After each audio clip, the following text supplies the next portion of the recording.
물리를 위한 수학, 미적분학 강의 시리즈입니다. 미적분학과 미분방정식은 뉴턴 역학에서도 많이 쓰이는데 특히 전자기하학을 공부할 때 그때부터는 책을 펴보면 매우 난해해 보이는 공식들이 난무해 있는 것을 보게 됩니다. 여기에서 어려움을 겪거나 시험 공부를 하고 나서는 공부했던 내용을 싹 다 잊어버리는 경우가 많이 있는데 딱 물리를 하는 데 필요한 수학, 그런 내용 정도를 정리하고자 합니다. 첫 번째, 수학적으로 아주 엄밀하지는 않은 설명을 하게 됩니다. 수학적으로 엄밀한 설명을 하다 보면 너무 내용이 깊어지기 때문에 진도를 따라올 수 없거나 실제로는 물리를 향해 가는 데 있어서 어느 정도 방해가 되기도 합니다.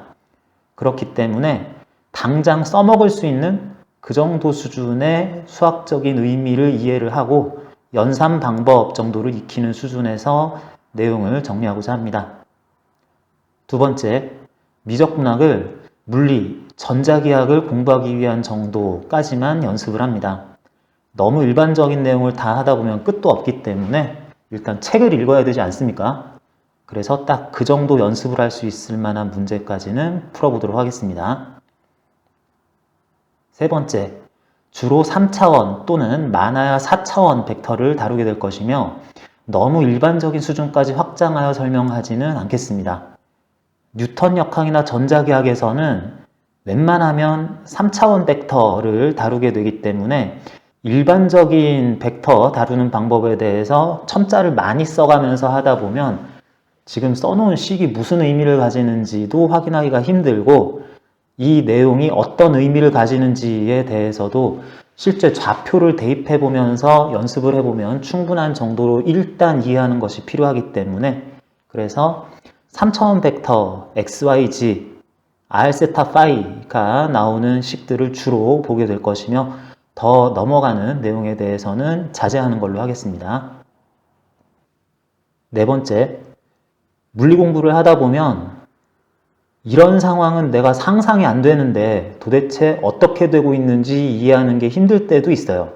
그럴 때에는 차라리 수식 연산 쭉 하고 나면 답은 이렇게 되고 이런 설명이 결론적으로는 이와 같이 나타난다라는 물체 운동이나 힘, 전기장, 자기장 등에 대해서 수식 자체로 이해를 하는 게 필요할 때도 있습니다. 그럴 때에는 수식만 보자 하면서 내용을 전개를 할 것이고 반대로 계산만 계속 하고 있는데 복잡한 계산을 하고 있는데 이게 무슨 의미를 가지는지 어느새 실제 상황하고 너무 동떨어진 계산에만 매몰되어 있는 듯한 느낌이 들 때도 있습니다.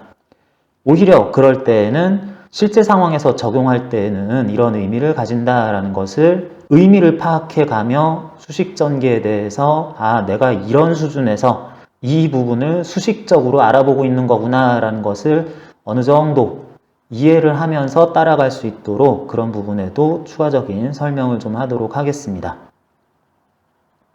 다섯 번째, 미적분학 강의를 하는 것처럼 하지만 사실은 전자기하학 강의가 될 수도 있겠습니다. 단순히 어려운 문제, 풀기 까다로운 문제에 적절한 숫자가 나타나가지고 그것들을 다루는 것을 연습한다면 문제를 풀면서도 재미도 없고 어떤 경우에는 실제로 물리나 전자기하학에서는 아주 조건이 매끄러운 예쁜 함수들이 보통은 나오게 돼 있는데 그런 것들은 계산이 단순해지는 경우도 상당히 많이 있습니다. 그래서 군더더기 계산을 너무 연습할 필요 없도록 하기 위해서 필요한 수준 내에서 전자기하학적으로 적용하는 문제들을 꽤 많이 보게 될 것 같습니다.